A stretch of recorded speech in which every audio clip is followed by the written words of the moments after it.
Izi nizo ndege eshanu za gisirikare zihenze cyane kuruta izindi ku isi.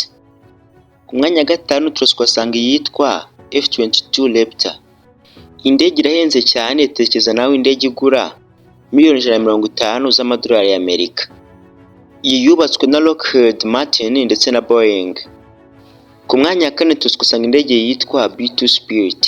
Nk'uko twabivuze mu video yashize, iyi ndege yakorewe kurasa ibibombe ndetse kandi ikaba itabonwa na radari cyane cyane y'umwanzi. Tekereza nawe indege ihagaze biliyoni 2 z'idolari. Indege ikoranye ikoranabuhanga rihambaye cyane ndetse kandi yatwara ibintu byinshi, intwaro za gisirikare ndetse n'ibisasu, kandi iyi ndege yagenda ku ntera ndende idakeneye esanse cyangwa se ikindi kintu runaka kiyongerera amashanyarazi.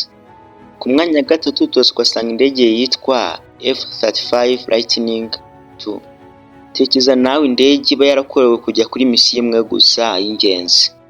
Indege ikoranye ikoranabuhanga rihambaye cyane kuko ifite n'amasensors ari advanced ndetse n'uburyo bwo kuba bwasharinga amakuru mu buryo bworoshye cyane.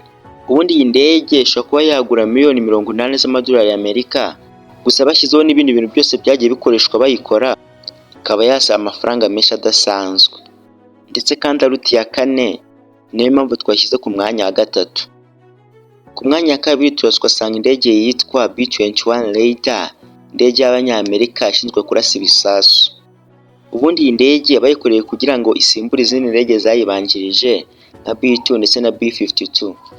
Iyi ndege ubundi igira itumanaho rihambaye cyane ndetse kandi n'ikoranabuhanga ridasanzwe. Iyi ndege igura miliyoni 700 z'amadolari y'Amerika, gusa ushyizeho n'ibindi bintu byose byagiye biyitakazwaho, ikaba idasanzwe cyane ndetse kandi ikaba yahenda cyane kuruta nizo twavuze haruguru. Ni nayo mpamvu twashyize ku mwanya wa kabiri. Umwanya wa mbere turasanga indege idasanzwe cyane, indege twavuze inshuro nyinshi yitwa B-2 Spirit. Tekereza nawe indege yashowe amafaranga asaga biliyoni 2.1 z'amadolari y'Amerika. Ndetse kandi bivuga ko hashobora kuba harashoweho amafaranga menshi kuruta aya ngaya tumaje no kuvuga. Ngende iFabrics dukurikire ku mbuga zose, haba TikTok ndetse na YouTube.